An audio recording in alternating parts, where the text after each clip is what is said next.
Se falamos do carnaval, que é uma festa da carne, temos que também, a partir da quarta-feira, cuidar do espírito, não é isso, Paulinho? Isso mesmo, quarta-feira de cinzas, no dia 2 de março, né, na próxima semana, a CNBB, que é a Confederação Nacional dos Bispos, como a gente falou agora há pouco, lança a sua campanha da fraternidade, uma campanha nacional anual, que em 2020 tem o tema Fraternidade e Educação. É um tema que, como a gente já falou, já foi abordado pela CNBB em 1982 e 1998, dada aí a importância do tema.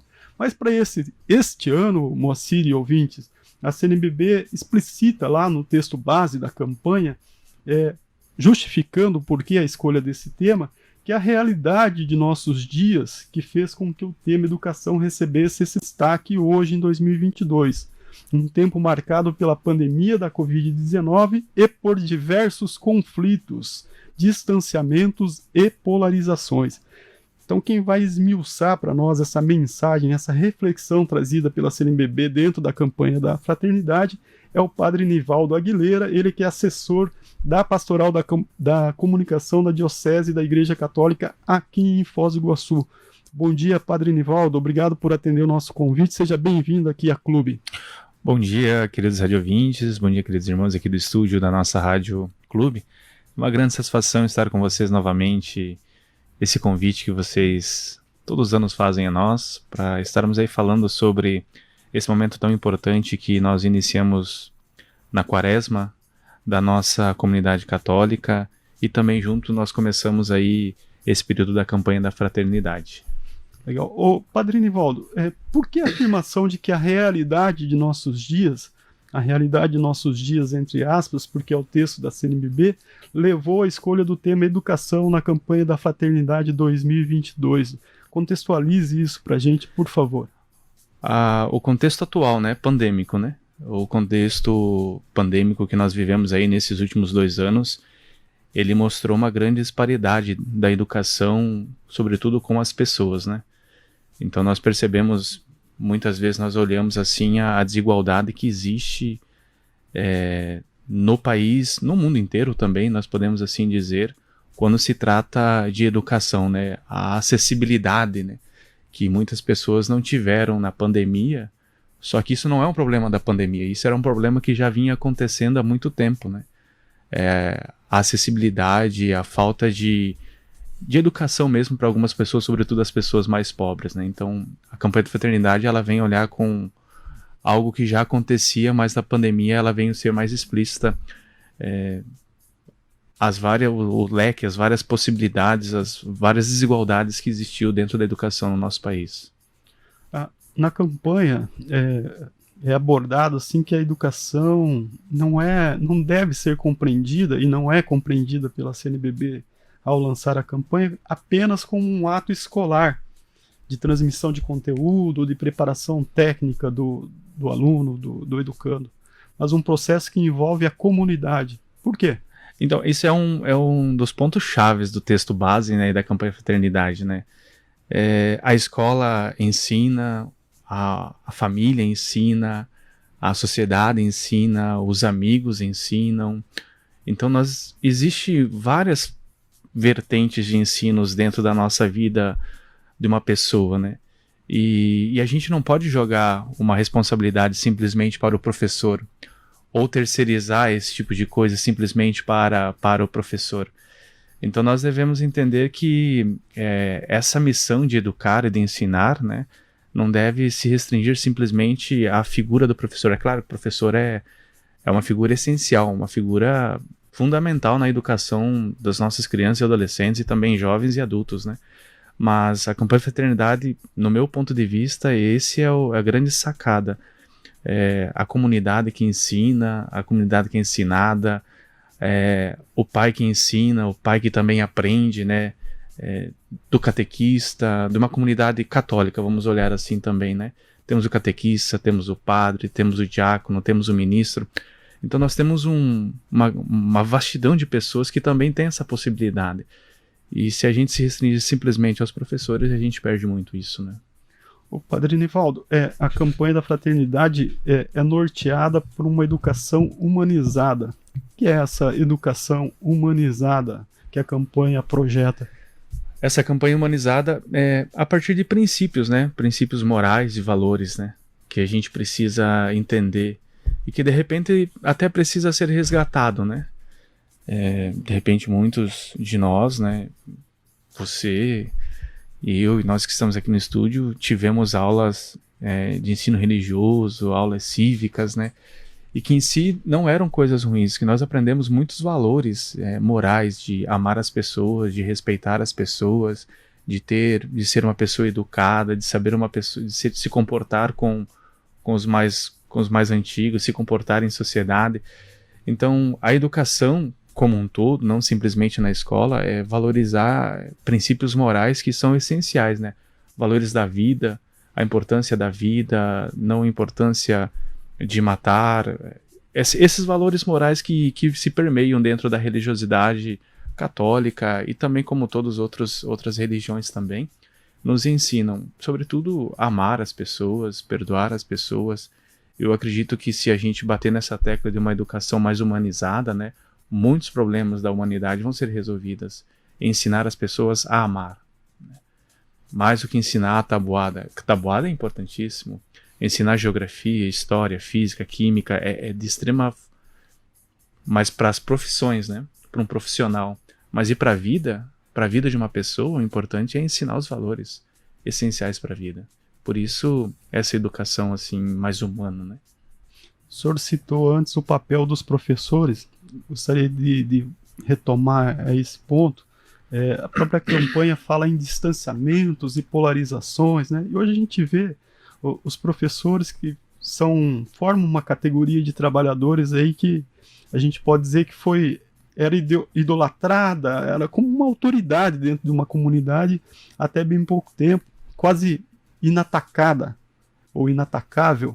Hoje a gente vê que há setores que atacam grosseiramente aí os mestres e mestras. A que o senhor atribui esse comportamento hoje, atual, nosso, né? A gente não fala de indisciplina na sala de aula, mas da nossa indisciplina dentro da sociedade aí que muitas vezes ataca de forma até muito dura, né? Esses professores que têm um papel essencial na formação de todos nós. Bom, primeiro é a gente pensar que é um problema social isso, no sentido da figura não só do professor, né? Mas do prefeito, do presidente, do padre, do pastor, né? Essas figuras que não que eram autoritários ou que são autoridades, né? Hoje essas figuras elas estão perdendo esse sentido, né? O pai, entende? A gente olha para o pai, a gente olha para a mãe, são figuras assim dentro de uma hierarquia. Então isso é um problema hoje já social, mas trazendo para o aspecto dos professores, entende? Foi se perdendo isso, e eu acredito que isso se perdeu porque a família perdeu valores, entende? É inadmissível hoje você aceitar algum tipo de violência, assim podemos dizer, contra os professores, vindo de um pai, vindo de uma mãe, vindo de alunos nesse sentido, né? Pessoas assim, eu costumo dizer que professor não é uma profissão. Professor é uma vocação, é um dom, é um talento que a pessoa tem e que deve ser muito bem reconhecido pelas pessoas, né? Então a gente vive um contexto de uma ignorância muito grande sobre a figura dos professores, um pouco reconhecimento, até mesmo salarial, pouco reconhecimento por parte dos pais, do Estado, e realmente fica muito difícil, né? Se você só apanha, uma hora você desanima de educar, de ensinar, né? E a gente precisa levantar essa questão também da figura importante que é o professor dentro da sala de aula e na vida. Quantos de nós, né? Quantos de nós somos influenciados ou fomos influenciados por causa dos nossos professores? Quando eu fui ordenado padre, eu fiz questão de levar minha primeira professora a ler a leitura da minha ordenação, entende? Quantas professores nos influenciaram hoje, as minhas ideias, meus pensamentos? Foi o professor, mas me ensinou a filosofia, a teologia, mas me ensinou para a vida. O professor é essa figura tão importante que a gente tem na nossa vida que precisa ser mais valorizado. Mas esse resgate se faz como, padre? A partir dos valores. A partir dos valores da família, a partir dos valores morais, de amar, de respeitar, de educar. E, de repente a gente esteja distante e seja algo utópico nosso, né? Mas eu não vejo uma outra saída que nós podemos encontrar. Vamos aí coagir, vamos pegar um pedaço de pau e bater nos pais. Mas não é uma própria culpa do Estado, porque em outros tempos você viu o Estado mais presente, a igreja mais presente, né, na comunidade, você via a mão do Estado na comunidade. Hoje parece que isso está meio distante da população, principalmente das periferias, né? Começamos a nossa conversa falando justamente de pandemia, e aquelas pessoas que até então a gente não vê no dia a dia, foram que evidenciaram porque nós estávamos em casa, nós estávamos presos e quem estava na rua era justamente essa população da periferia. Isso também não vem de encontro a essa falta, esse abandono, digamos, da igreja, não só da católica, mas de todas, e também do Estado sobre essas pessoas? A campanha da fraternidade pede políticas públicas, né? Acredito que os projetos de políticas públicas para a educação seria essencial também para a gente retomar esse respaldo na educação e com os nossos educadores a partir de políticas públicas.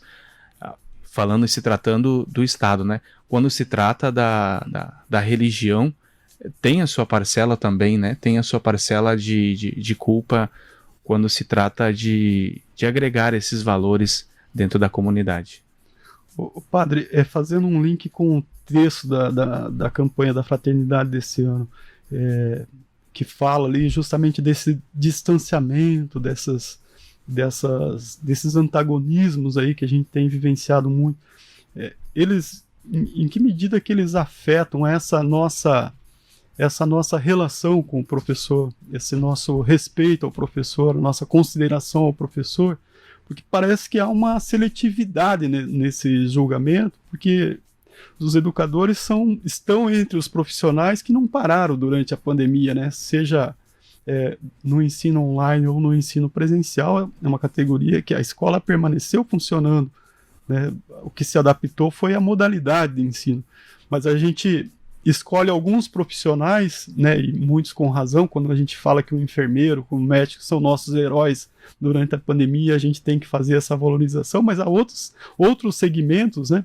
como da segurança pública e os professores também que não pararam nesse período, mas ainda assim há uma desrazão que tende a dizer que os professores não deram aula, que isso, enfim, há esse ataque assim contra essa categoria em particular. Isso não está ligado um pouco a esses antagonismos da nossa sociedade, que muitos deles são políticos e ideológicos? Com certeza.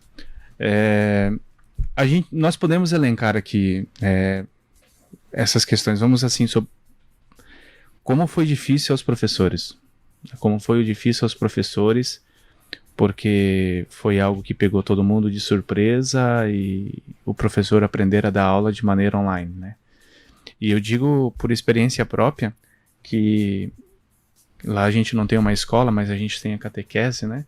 Os nossos catequistas, eles davam a catequese para telas escuras, né? E eu mesmo, muitas vezes, entrei em contato com os pais pedindo, olha, coloque seu filho para ajudar a estar aqui conosco. Então, acho que um primeiro problema está no contexto familiar. Um segundo problema também está no contexto comunitário, sabe? E o texto base traz isso, a importância do coletivo, da comunidade para a educação. Tem uma citação que fala que é preciso mover uma tribo inteira para educar uma criança, né? E hoje não se movimenta muito isso, né? Hoje não se articula muito isso. Esse espírito de vivência comunitária, de viver em comunidade, ou se congregar, ou se perdeu. E a educação perdeu com isso também, né? Vale lembrar das escolinhas, as escolas do interior, que se tinha, a igreja e a escola era o centro de tudo, de uma comunidade do interior, entende? Por quê? Porque era uma comunidade. Então nós temos a família, nós temos aí o espírito de comunidade e nós temos o governo, entende? Nós temos um governo que de repente, muitas vezes, ele não dá todo o auxílio, todo o apoio total que precisa para esses professores. E se nós formos olhar no contexto geral, que apoio foi dado, né, aos professores nesse momento pandêmico, né? Praticamente nenhum, né? Você hoje entra numa empresa, você é contratado por uma empresa que você trabalha em home office, você ganha o computador, você ganha o dinheiro da luz que você vai ganhar, você ganha a internet, entende? É uma possibilidade que dá pro empregado trabalhar, né? A empresa investiu no seu empregador para ele, deu um computador para ele, pagou o ar-condicionado para ele ficar, sobretudo nas cidades mais quentes, pagou a internet, entende? E deu essa possibilidade. Mas se nós formos olhar, cada um teve que usar o seu computador, às vezes não funcionava o computador, usava o seu celular, tinha que usar a sua própria internet, e às vezes não tinha condições. Então, e já se passaram 2 anos, não é uma coisa que a gente poderia dizer assim, mas foi um tempo curto, né? É esse ano que nós começamos a pensar nisso. Então, que condições foram dadas? Que condições foram proporcionadas aos professores? Se a gente for olhar no contexto geral, as políticas dos estados e da nação, eles não colaboraram muito com os nossos professores nesse sentido, né? Cada um faz do jeito que dá, foi jogado um pouco para as traças, se a gente for olhar numa linguagem mais vulgar, né? Legal. Ô, padre, como é que é a programação, o tema aí da campanha da fraternidade deste ano, que é a educação, esse tema relevante e necessário, está sendo trabalhado e será trabalhado aqui em Foz do Iguaçu? Esse tema, nós descentralizamos, né? Cada paróquia ela vai assumir da sua maneira, do seu jeito, em seus horários, né? Nós vamos estar divulgando essa semana no Facebook da Diocese de Foz do Iguaçu e também no nosso site da Diocese de Foz do Iguaçu os horários de várias paróquias, até para flexibilizar, né? Algumas paróquias vão fazer celebrações às 6 horas da manhã, outras vão fazer às 6 da tarde, outras às 19, outras às 20 horas, para que possa, conforme a realidade de cada um, poder participar da abertura da campanha de fraternidade e também da quaresma, né? Então, estar atento aí nas redes sociais da Diocese de Foz do Iguaçu aos horários. É claro que existe no nível nacional também, que a CNBB está proporcionando, né? Entrar no site da CNBB e tomar suas devidas informações. Mas no contexto regional aqui da cidade de Foz do Iguaçu, nós estaremos aí divulgando os horários. Cada comunidade, cada paróquia, ao seu modo, à sua maneira. Até porque ainda não há como a gente fazer grandes concentrações ainda, né? Então, descentralizando, penso que a gente vai conseguir alcançar mais pessoas, mesmo que essa é uma data que as pessoas vão à igreja, vão às suas comunidades, mas a gente descentralizou e cada um vai fazer ao seu modo, é claro que mantendo uma linha, que é a campanha da fraternidade. Muito bem. O padre Nivaldo, para a gente terminar a nossa conversa aqui, que está muito boa, como que cada pessoa pode internalizar e aplicar a mensagem fraternidade e educação no seu dia a dia, no seu convívio com as pessoas, no seu convívio com a comunidade, enfim, como trazer esse tema que está lançado, essa reflexão nacional e tornar ela material, objetiva aí nas suas relações, nas relações de cada pessoa? Então, existe um lema, né? Fala com sabedoria e ensina com amor, que é tirado lá do livro de Provérbios, capítulo 31. Eu penso que uma das coisas importantes eu tinha um